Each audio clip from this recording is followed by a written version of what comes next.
There are singers who can hit every note, and then there are singers who make you believe every word. For decades, the music connected to Ronnie James Dio has carried that weight, not just with power, but with conviction. My guest today, Andrew Freeman, has found a way to step into that world without imitating it, keeping the spirit of the songs alive while still sounding unmistakably like himself. When Angus Clark was putting together the new DIO Rules project, he described Andrew as the obvious choice, but also the chosen one. And that feels like the perfect place to start. Andrew, welcome to Metal Talk. The chosen one. That's Wow. what that's what he said. That's what he said. Wow. Um, I owe him some money, I guess. I feel like as I'm making light of it now, and that was such a beautiful intro. I appreciate that. Thanks, man. yeah, It that's was cool. That's really, cool. That's cool. really Uh, nice to uh, hear. I mean, you always lean into your own style when singing Dio material, and one thing that I've always loved, yeah, is that you keep Dio's spirit alive on stage without reducing it to imitation. Yeah, is that something that's always been important for you? Yeah, I think so. Just doing these a lot of these gigs that I've done over the years, coming in for other singers, and I try to keep it what I hear in my head, Hmm. but also I think what you hear in your head from listening to these songs for so many years is gets kind of skewed over the years because you make your own, at least I do. I make my own versions of it. And then I go Yep. back, and I'm not one to listen to a lot of older music. Hmm. I love it, but I don't listen to it that much. Um, I have my own versions in my head of what they're supposed to be, because I will hear like a Dio song on the radio, or a Dokken song, or something like that, and one of those type of bands, and I don't. It's like, oh, that's not how that song goes. You know what I mean? Because I have my own thing. So yeah, I think I do. I think I try to bring my own thing to it, but still throw it back to what it's supposed to be, and what the fans are who are expecting it. And when you're a replacement guy, which I've been in a lot of bands, it's always the best thing to do. And I think that comes from years of doing cover bands and trying to make Yep. the songs as close to what they you can make them. So Yeah, yeah. I mean, I spoke to Ronnie Romero recently for Elegant Weapons, yeah, and obviously he went out with Blackmore's Rainbow, yeah, and he Mhm. always he spoke about always finding a space somewhere to put your own performance on it. Is Right. that a good description for because Dio Rules, yeah, is so far away from being a tribute act, yeah, and I think that's a good distinction to make. Yeah, I mean, I can't. I will say the first three shows that we did, I didn't rehearse for them. So I went over some of the older material, some of the Rainbow stuff, and the Black Sabbath stuff. But I've been most of the songs I've been singing for a long time with other bands and just other situations and jam things and whatever. So yeah, I would say so. I'd say you kind of got to get it as close as possible to it. And as far as it being a tribute, I mean, this deal, the rules thing, absolutely is a tribute. Whereas Last in Line, was not really founded on that. It was never about that. So I think I just have my own. I'd like your first question. I do bring a lot of my own style to it, just Hmm. because they weren't looking for somebody who was trying to be the guy, but Yep. trying to sound like him. So I think that probably is going to carry over to this new Deal Rules thing. So Yeah, that's yeah. interesting. I mean, you always come across as kind of natural, unforced, yeah, and rooted in the same tradition, yeah. I mean, maybe Yeah. some people lean too hard into reverence, and it turns into imitation. Easy for me to say. Yeah. And then the other Yeah. side is kind of rejecting the past, and you lose the emotional connection. I mean, I've always seen you kind of sat in the middle of that, especially now with Deal Rules. Yeah, it's kind of a custodian, yeah, treating the songs like something that still needs to be heard and experienced today.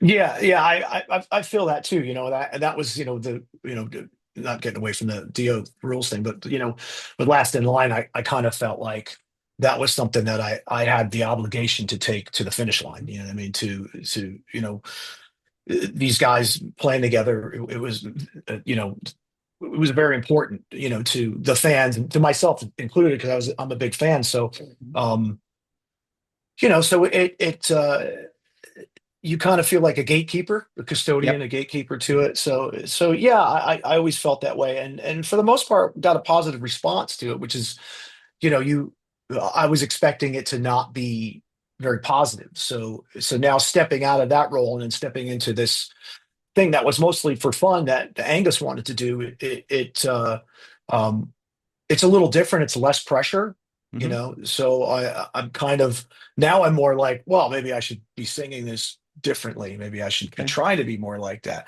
Maybe I should dye my hair black. Maybe I should, I mean, like Yeah. maybe I should get the boots. Maybe I should get the fringy stuff, But because this is more of a celebration of him and his life and his career, and I think some recognition that is deserved, definitely, because the thing with him and Ozzy and Rainbow being, a side band to Deep Purple in a sense, Yep. or a continuation of Deep Purple.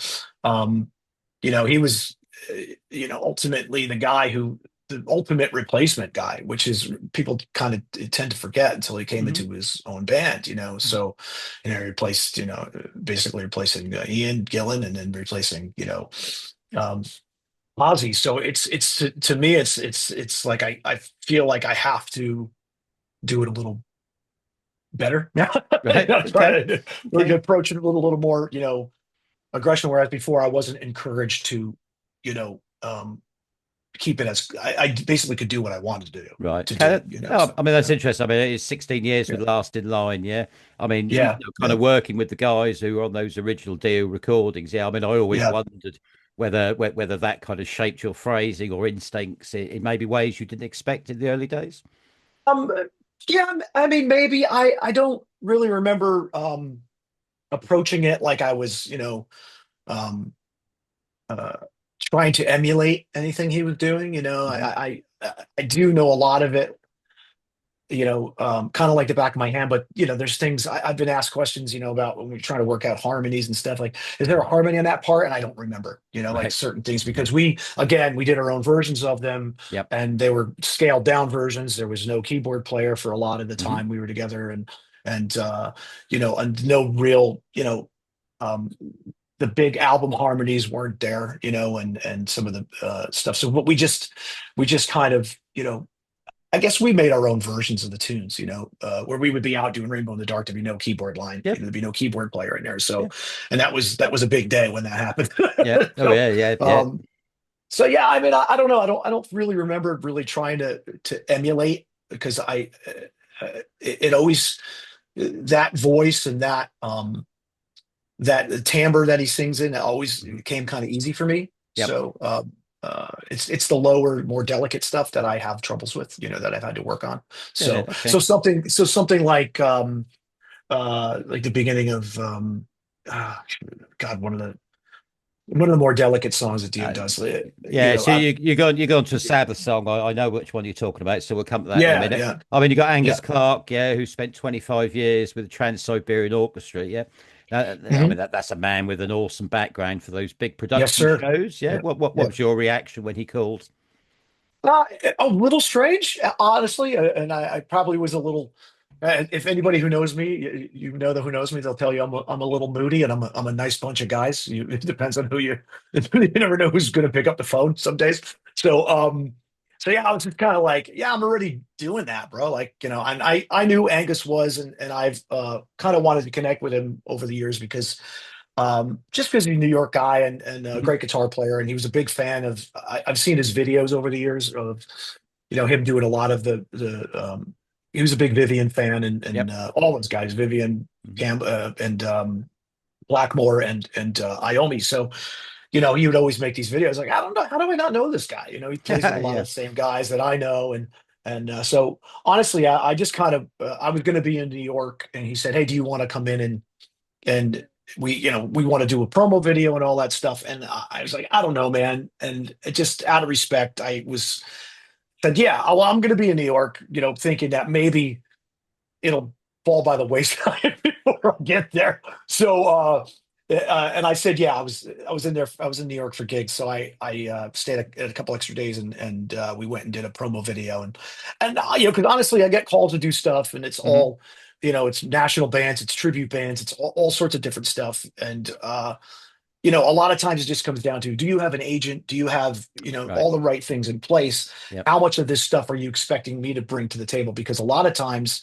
they just don't, people don't have these, don't think about the marketing end of it, the branding end of it. And, Hmm. and, he didn't have a name. He just said he had this Dio thing, and Blas Elias, the drummer from Slaughter, who I've worked with in Radio the Rock Vault, was the guy who said, "Hey, Angus Clark wants to get in touch with you. He's doing this Dio thing." I was like, "Oh, great, here we go, another one."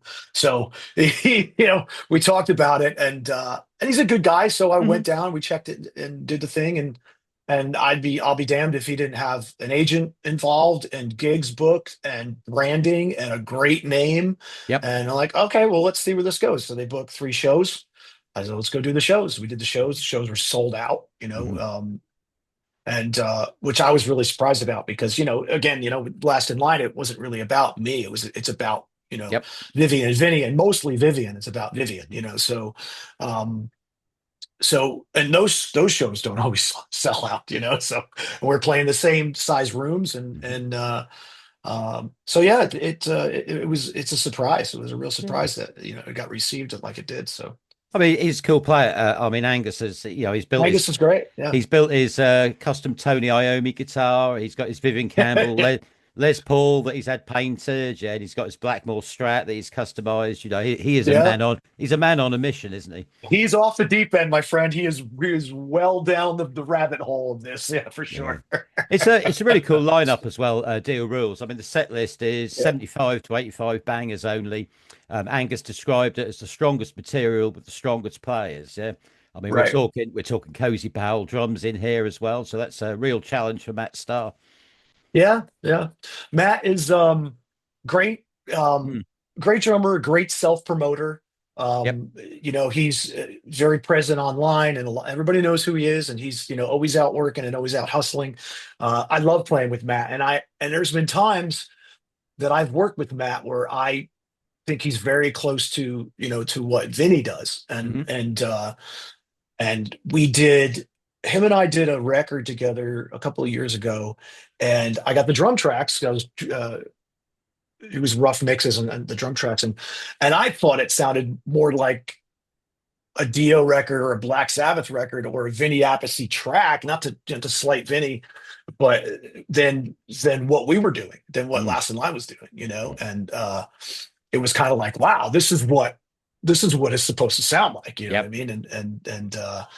And so he's definitely got that, that big Bonham-esque, boom to his playing, Yep. and just his stuff, his visual, his Hmm. gong, his bass drums, like they're just he's he's got the whole package. That dude is definitely the whole package for sure. Oh, he looks great. Got Winston Roy on bass. He's got a great pedigree, and not just with solar Oh sides. yeah, Yeah. Yeah. yeah. Winston's my favorite, man. Right. He's pretty awesome. Yeah, great bass player. Yeah. I mean, you're expanding into Rainbow and Sabbath as well. I mean, you talk about the Mhm. quieter lines in the Sabbath songs. So we're talking about the opening of "Falling Off the Edge of the World." Yeah, Yeah. the middle of Die Young. That's kind of iconic Ronnie as well. Those quieter moments. Yeah. So Yeah. well, you have to think a bit more about approaching those, or you just kind of go with the flow. Yeah, I mean, those I definitely have to practice because there's, Ronnie has a head voice, and then Hmm. Ronnie has his guttural diaphragm voice Yep. that he does. So his head voice is very strong, and it's very well controlled.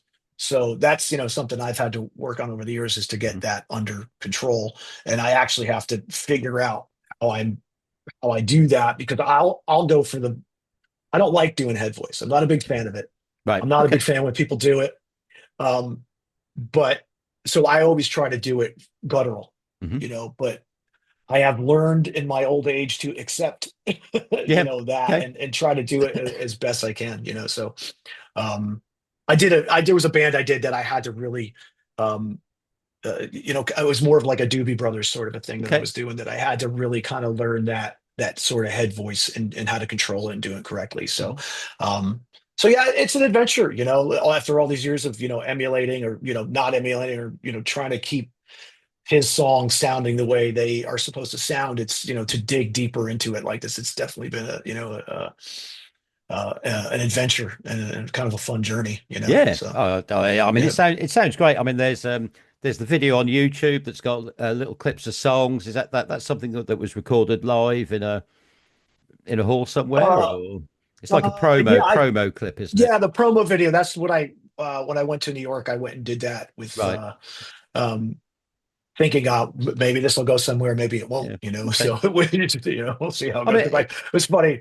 It was funny. My girlfriend was there with me, and she walked in, and we were doing the video, and she's like, I'm gonna go, because she's heard it so many times. Like, are you right. doing this for real? Like, yeah, I'm doing this for real. We're gonna see we'll see what happens with it.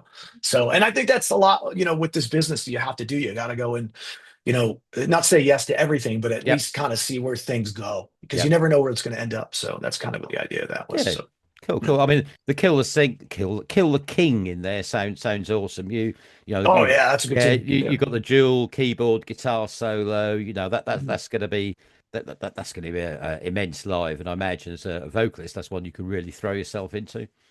Oh yeah, yeah, great tune. And Mark Klett, the keyboard player, guitar player, he's a godsend too. He also plays for Hmm. TSO, and so the two of them really him and Angus really complement each other, and it's nice to have those keys on stage again. We Yeah, needed, because like I was saying earlier, we didn't have them for a long time, so it's nice to have that. Semi-utility guy. I fall short of calling him a utility guy because he's so talented, and he's just as his guitar playing, his keyboard playing. He's just an amazing player. So it definitely, all the tunes really come across like you're hearing them on the yeah. record. That's kind of the idea. So I mean, you only get like sort of little blasts of them, yeah. But Mark's really cool. I think I mean, yeah, oh yeah, he can drop in the David Stone, the Tony Carey, the Jeff Nichols, yeah, the Jimmy Bain keyboard role in the yeah. songs that need it, yeah. And then he can bring Ah, the back, Jimmy Bain keyboards. yeah, yeah. Nobody talks about Jimmy playing keys. Jimmy was a great keyboard player. Yeah, sorry, go ahead. But then he can bring back a guitar to the tracks that need maybe a bit bolstering up. Yeah. Yes, sir. He definitely does. He definitely does. He's an amazing player, and a really great guy. So the whole band is just it's I guess we're still in our honeymoon phase, so I'm sure we'll find something Right. to Okay. dislike Yeah. about each other Okay. soon. But Okay. All right. I mean, talk about Jimmy. We'll go from stargazer to star maker. I mean, oh yeah. in the early days, did Jimmy ever talk about the old Rainbow days? Yeah. I mean, yeah, he wasn't like the type of guy that would just like walk in and start telling you, he's not wasn't like a braggart, you know what I mean? He was a quiet guy, Right. usually, and but then he just kind of lean into you and tell you the story, or you'll be talking about something and he would, just chime in. He did tell me, what did he tell? The only real big story I know about Jimmy is he told me he set Richie Blackmore's bed on fire. That's why he got fired from Rainbow. And I don't know if you ever talked to Jimmy, but he's got this delivery. Was a really naturally funny guy, Yep. and um, but yeah, he said that I guess they were partying one night, and he he went into Richie's room, and he set Richie's bed on fire, and I think Richie was in the bed. Yeah. Okay. So, and then he got fired the next day, and he just, I don't understand why I got fired. I mean, if you believe the stories you hear, that's kind of revenge on Blackmore, maybe. Yeah, Um, maybe. You never know. You I never mean, know. speaking of But last in line, obviously the Vinny Appice interview has been out for a bit now. I mean, how would you yeah, describe your role in Last in Line now? now. Hmm. My role in Last in Line. I mean, we Last in Line is not really doing anything. They haven't done anything in 2 years. There's really, I heard that they're looking for a new singer, and but there's been no official announcement besides the his Trunk interview, Eddie Trunk interview, Hmm. um, and a couple other ones, but press didn't really pick up on it, and so. Who knows with what's going on with that? He was also talking about chemtrails and some Hmm. conspiracy theories as well. Right. So Okay. so who knows what's going on with that? Um, I am a free agent, as you would say, and I've always Okay. been a free agent. One thing Yeah. he did say was that which was I thought was kind of complimentary, and maybe it wasn't meant to be, is that I'm my own thing. And he's right. I am my own thing because when you work, you know, we haven't done a gig in 2 years. Hmm. Literally 2 years this past weekend, and we haven't done we were working on a record and that stalled. Um, so I don't know. Anything that is going on with those guys could be settled with a conversation, as far as I'm Hmm. concerned, because I really have no. I was not really given any reason, at all about what happened. So after that many years, it's kind of like I kind of find it. I don't want to say. it the wrong way, but it's just not smart from a business standpoint because Yep. you have established a brand over 14 years and you have brought a guy in Mhm.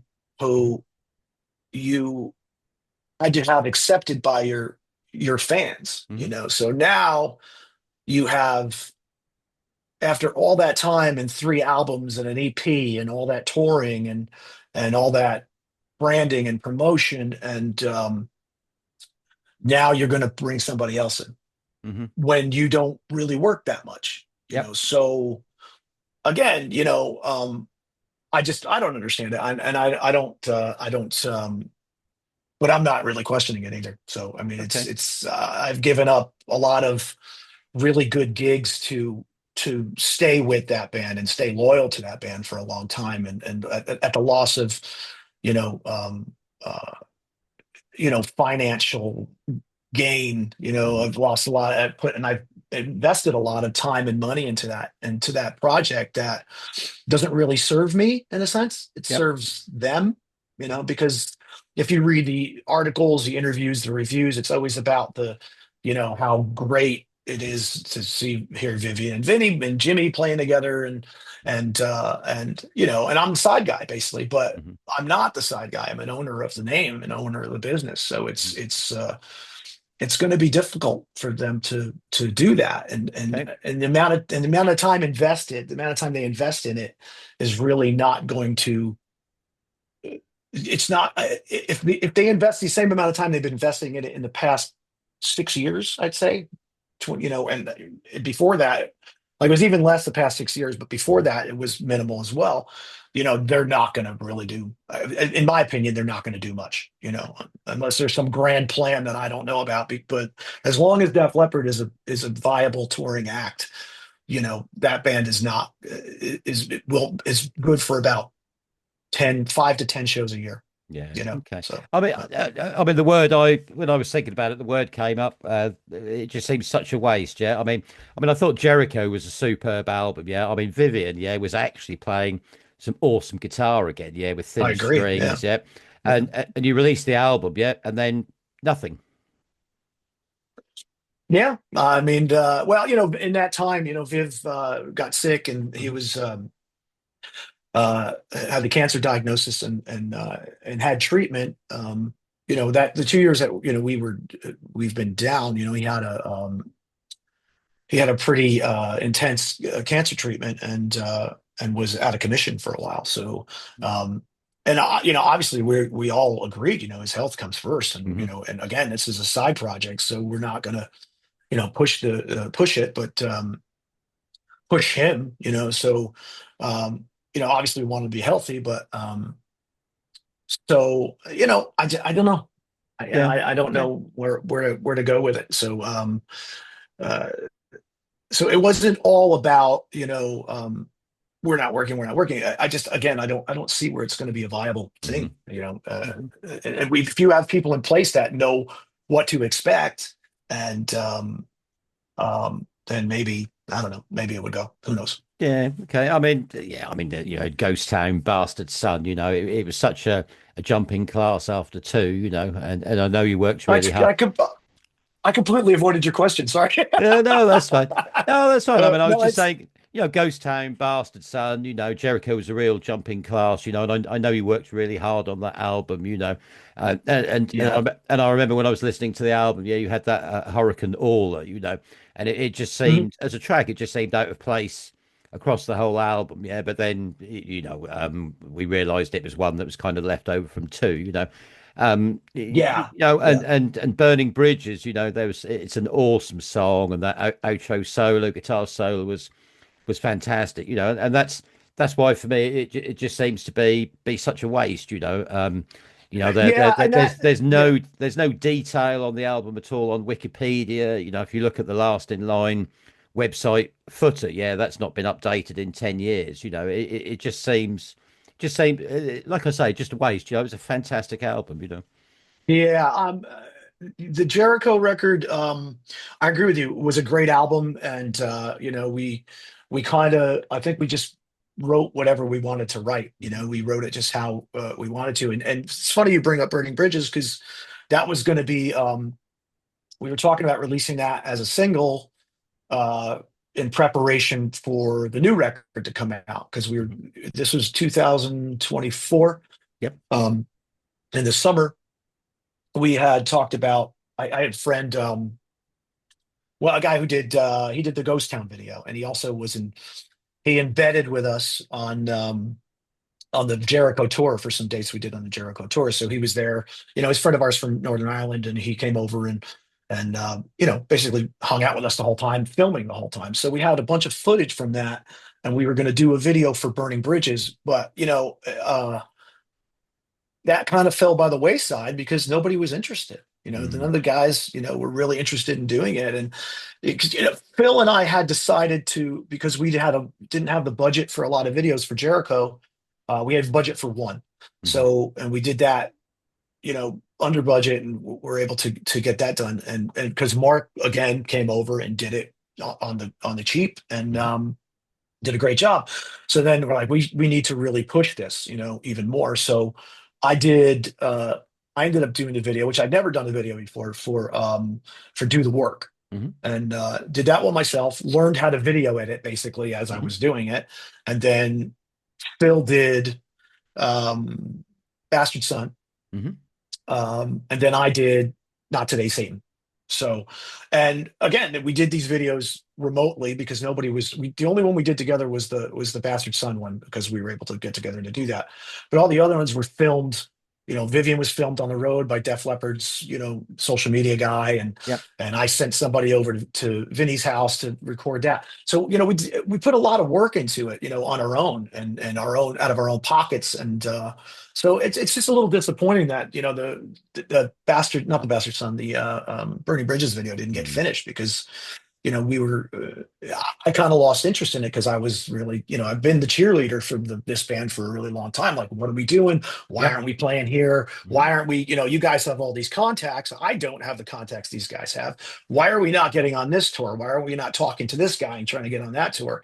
When Steve Strange was alive, who was our manager at the time, he was able, he got us on some Megadeth dates and put us on tour with Saxon and we did the UFO run and it was really good stuff happening. And then, pandemic hit and it just was really hard to get back into the flow of things, So yeah, it's disappointing, but, great albums usually have a sad story. Well, this is true. This is true. This is true. So, I mean, now DIO Rules. Yeah, I mean, I think that's going to be quite special. Yeah, once the July dates. I think so too. Once the July dates are complete, there is an intention, to move it across America and ultimately the UK and Europe. Hopefully so. Yeah, I'm trying to. I have a friend who I know through Steve Strange, who's a promoter out of Edinburgh, and I'm trying to get him to get behind it. It's expensive to tour, and it's extremely expensive to tour in the UK. So, really trying to, see what kind of interest it has, because again, it's, to national bands with records, can't really get, touring over there. So it's tough to do. So we'll see what happens. We're doing this with the utmost respect, and we're donating money to the cancer fund, Ronnie Dio's cancer fund, Wendy Dio's cancer fund. And it's really important for us, I think, to have a relationship with them because I didn't have one, with the Last in Line guys. We did not have one with them, and that's okay because that's their fight, and I don't really want to be. I don't want to be involved in that because I have no issue with that whole camp, and they're, we're friends, and I'm friends with most of them. So we're trying to, just bring it out as a celebration and something that's fun to do with some really great players, Yeah. So hopefully it'll get picked up around the world and people will dig it, with the help of guys like you. It gives us a real international flair.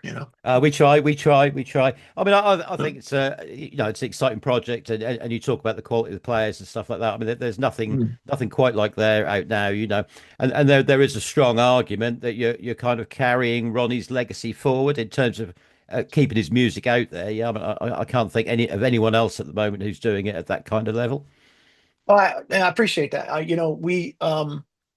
just, I don't want to sound arrogant because many times I do when I Hmm. when I say stuff like this, but I just feel like I've been the voice of this music for the past 14 years. I've been Hmm. out touring this music with the guys who wrote it, Yep. the Dio end of it anyway, and Hmm. the co-writers, the co-conspirators, the guys that he picked to be, I've been approved, by these guys and Hmm. approved by the audiences around the world, and Hmm. it's, for the most part, and of course there's some naysayers, of course, because there always is, but for the most part, it's, I've been accepted as the guy, and um, I've been consistently doing it, like I said, for 14 years. So for me, it just makes sense to continue doing it. And if people will allow it and people will come out and see it, because I take it very seriously, and I really want it to be right, So, and that's the other thing, getting back to the Vinny Appice interview, he said that I didn't uh, like doing this music. Like I never wanted to play this music with them, and which is actually not the truth because, you know, um, we kind of always went off of what Vivian wanted to do, Hmm. because he doesn't really have to do it, and he didn't, he doesn't need the money, he doesn't need the accolades, he doesn't need the work, Hmm. so for him it was a labor of love, like he just really liked playing with Vinny, and they have a brotherhood sort of relationship that goes back years. Um, so I always wanted to facilitate that. Like if they wanted to, I would always be like, "Hey, why aren't we doing, Shame on the Night?" Like it's my favorite Dio song, Shame on the Night. Hmm. Like, why aren't we doing that? It's a great song. We Hmm. should do this one. We should do that one. And then it just got this consensus of, well, not consensus, but it got this. Vivian wanted to do our material. He really wanted to do our stuff, and there was Hmm. nights where we would play, and our stuff wouldn't always. If we did too much of it together, Yep. like if we did like three or four of our songs together, we'd kind of lose the audience a little bit because though a lot of them wanted to hear it, some of them didn't want to hear it. Hmm. So I would say, we really got to draft this better. Like we come out, we do, you know, maybe one of our songs first because we can treat it as a throwaway. We can find one of the tunes that's just that exciting to do. We would open with Landslide right away. Hmm. We'd have that intro at the top, great opening song, and then we'd bust into Stand Up and Shout and go Yep. into two Dio songs, our song, two Dio songs, our song. That was the idea. You'd Hmm. try to space them out so you win the crowd over, the ones that aren't not believing in the new stuff yet, and that's how you develop it. But it got to the point where we were doing Download Festival. We did Download Festival 2019, I think it was it 2019? I don't know. One of those years we did Download Festival and we played and with Def Leppard. So we were the Yep. first on the bill. Def Leppard was a headliner, and Viv did double duty. And he wanted to do all of our songs. Like he wanted to do all original stuff. And I was like, "Oh, I don't know if we should do that." He's like, no, that's what we should do because we're a fucking original band. Sorry, we're an original band and we should be, doing that stuff. Okay. And I was like, well, could we do one? Maybe we'll close with Rainbow or we'll close with We Rock or whatever. And that's what we did. We did full Oh, you did. set. You did Rainbow in Yeah, the Dark, didn't you? yeah, I think so. Yep. Yeah, it was Rainbow in the Dark, and which also was a discussion of like we should probably do We Rock because that's our closer. Normally, Hmm. that's the what everybody expects. But so we did Rainbow, and it was a great set. We went over great. We got really good reviews, and it's the first time we did that. So and then the last shows that we've done, the set list was half our stuff, half Hmm. Last in Line. Um, so that's why it was kind of weird to me for him to say something like that because I know Vinny likes playing all that stuff and I do too. So and honestly, he was the guy who brought me in. He was the Hmm. guy who brought me in, and I always follow his lead. I like to try to follow his lead. But I think when you have an opinion and then people start to say, "Who the fuck is this guy?" Why are we taking his opinion? When he's not the guy from back in the day, like we should be just doing our thing. But a lot of times my opinion came from nobody else having an opinion, Really? you Okay. know? Yeah. So I mean, there was even a little bit of a, hey, maybe we should do Shot in the Dark because Phil was in the band, and I'm like, yeah, sure, let's do it. Why not? Because but nobody wanted to do it, you know. So if you want to talk about, you know, I mean, we could get into a whole thing about finger pointing and all that stuff, but no, man, I'm all about this music. I'm all about it. I was all about doing this gig from day one. I wasn't afraid of, taking on the critics and and even the ex members and whatever. Like I'll do whatever gig, I think I'm capable of doing and do as good a job as I can. But because it's a job, it's a job but I'm also passionate about my job. So I don't really get scared by this stuff. So, but by him saying that, it was probably one of the silliest things I've ever heard. Like, dude, are you kidding? You're kidding, right? So when you look at you look at kind of download and doing the last in line songs, but even going back to the early days when Vinny and Viv called you, I mean, you got to kind of big balls, yeah, to get up in front of the stage and get out there initially, yeah. The biggest balls ever, Steve. I have the biggest American balls ever. Biggest, Oh, most obnoxious American balls ever. No, yeah, I mean, it's again, like I didn't think about it, because I was playing with Vinny and Lynch Mob. We were yep, playing with George Lynch for a while, and that's how I met him. And every day, we had this 11-day run that was 11 shows in a row, and there was like 600 miles between each show. We had a bus, the whole nine, and like 2-hour gigs every night. Like because George, this was a time where George was just like, he would just play and play and play, and nobody wanted to cut him off. yep, Now when he starts that shit, I'm like, stop. Like you gotta stop. We gotta reel this in because I know you want to go home too. So yeah, let's get this done. Keep it tight and good. So we were doing that, and I got up in the morning, and I basically, I'd come out, I'd make coffee, and he'd be sitting in the lounge because he would get up early too, and I'd be I'd make him like, "Hi, Vinny, what's going on?" And he said to me, this was way before we even talked about last night. He said, "You're the only singer I've ever worked with besides Ronnie who can get up and sing every morning. Like does a show like that and gets up and is able to sing and able to talk the next morning." mm, And I took that as a huge compliment because mm, this was, 2006, and George was really my first big gig that I did, notable gig that I've done. And I just was blown away by that because, fuck, Vinny Appice is telling me like I, have the same resolve as Ronnie Dio, like, one of my idols. And this is when Ronnie was still alive, mm, so, um, and I had, him and I had conversations about, on that tour, like, well, what's going on? Why don't you guys get back together and do something, do some sort of thing? He's like, well, Vivian won't do it. Vivian doesn't want to do it, blah, blah, blah. So yeah, so we, however many years later, probably about 5 years later, I got the call to go down and do that. And, honestly, I had another session at that day with, I was working with Simon Phillips and Leland Sklar and, like all these like big LA, session guys. And, so I couldn't really leave. We're doing like 35 cover songs for it was for the Rating the Rockfall show and okay, what became the Rating the Rockfall show. So I had to get out of that session. So we were doing like 3 songs a day, like banging out 3 songs a day. And so I had to luckily, and we're talking like LA, it's like trying to get across London, to get mhm, to, with traffic and such. So I had to race over there to go, Vinny was like, hey, do you want to come and we're doing this jam thing? So I didn't even think about it. It's like, that's cool. I can do it, but I can only stay for half an hour. So I was already giving them my terms. mhm, Like, yeah, I mean, I'll come, but I can't stay long, So, and I think it was because I knew I had played with Jimmy and I had played with Vinny and I knew Claude because I had worked with him on a project, one of his projects for about 5 minutes and so I knew everybody except Vivian. So it was very yep, comfortable walking in the room. So I basically went in, we did, Rainbow and I can't remember the other 2 songs we did, but we did 3 songs and I was like, all right, I gotta go. And I ran out the door and Viv was like, oh, okay.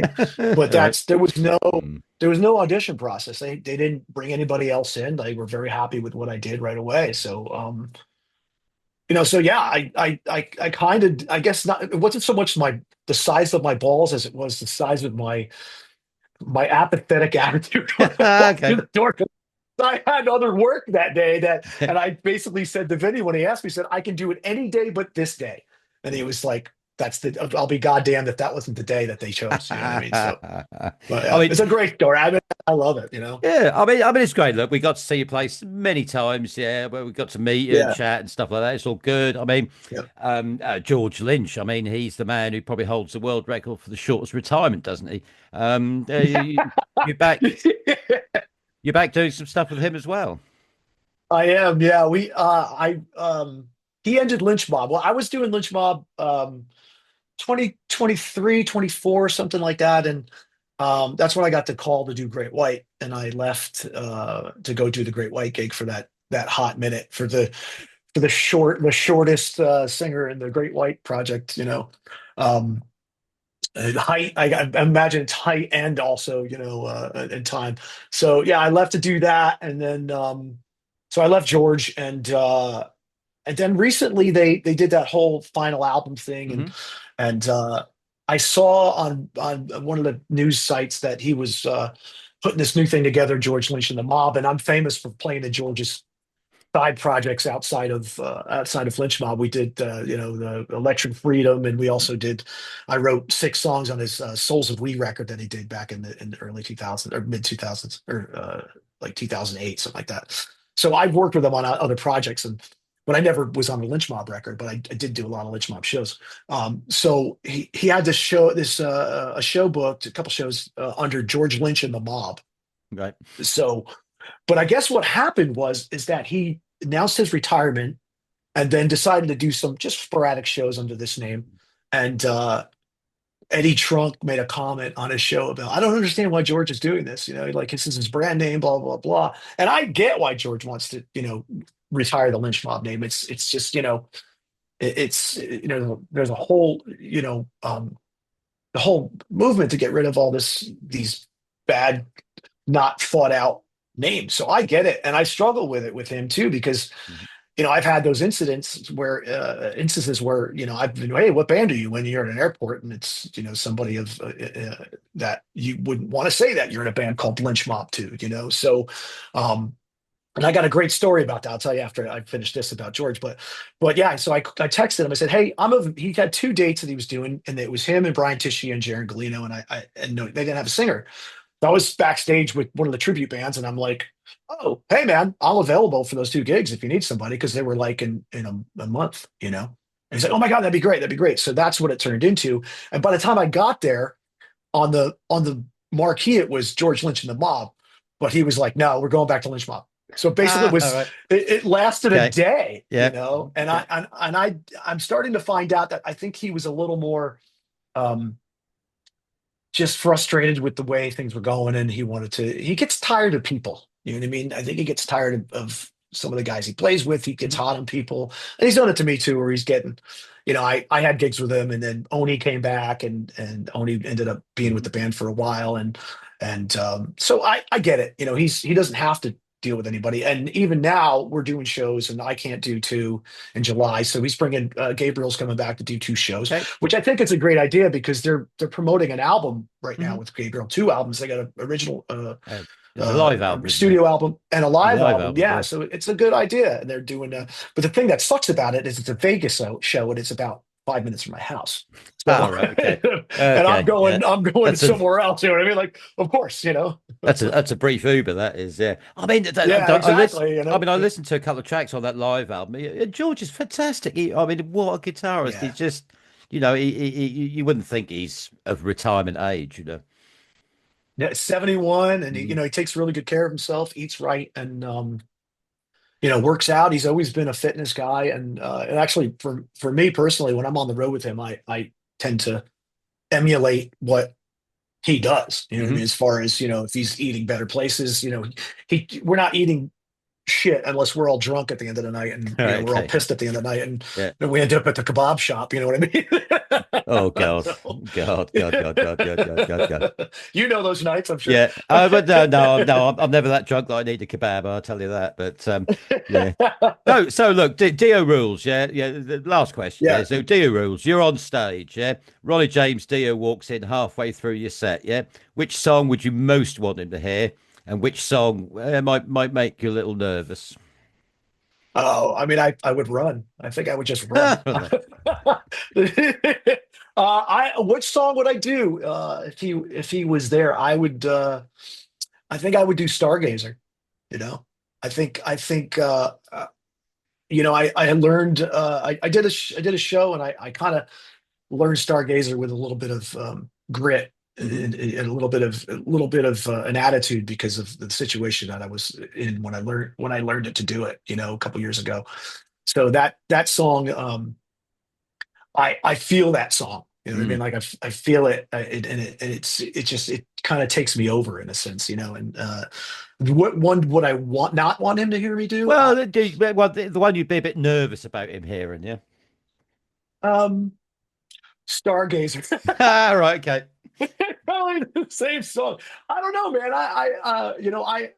I did a gig once, and I was doing a free song, and Paul Rogers was in the crowd. You know what I All mean? right. So Okay. that was the bit of a it was a bit of a mind fuck. You like you think, wow, like fucking Paul Rogers, and Paul Rogers is even bigger to me than Ronnie. Mm. Like I emulate a lot of what he does, and Steve Marriott and those type of singers, and so yeah, I mean, I wouldn't know unless it happened, but I think I would really want him to see that I respect and really care about his lyrics and his songwriting, and I find that song is the epitome of Ronnie, and also I have a special, my connection to it through Jimmy Bain is Hmm. really just something to me.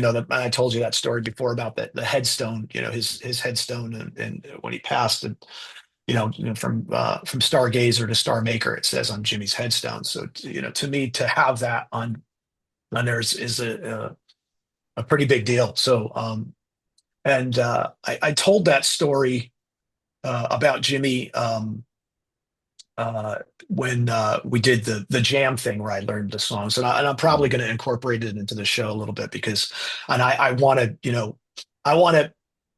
During the Last in Line shows, we always did a dedication to Jimmy Bain, Yep. and we had put an image up, and we play a Star Maker and with Last in Line. So I really want to keep that in the mix Hmm. because I feel like he just doesn't get the recognition he deserves, and Yep. as far as I understand, I haven't checked, but Jimmy told me he wrote, Stargazer. So Hmm. because when I brought the song into to the Last in Line session, I said, hey, I got these lyrics to the song. I think it's really works. The only problem is it's I want to call it Star Maker. We could work on the title, and he just was like, I don't give a shit. I wrote the song. I wrote the song. It's fine. And what do you say?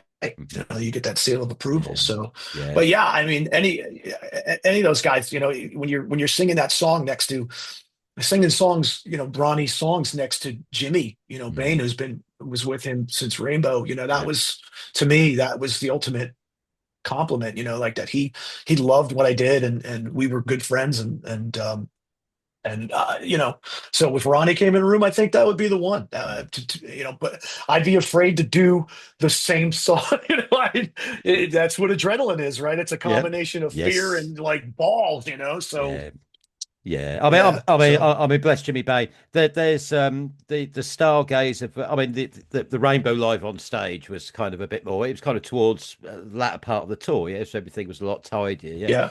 There's there's a 1976 live in Germany from the early part of that tour, yeah, that's got Jimmy Bain on and Tony Carey, and it turns into Wow. like about an 18-minute epic, and if you're only going to check out one song, I'd check out that version, yeah, because you got the Okay. you Yeah. got the long keyboard solo at the part.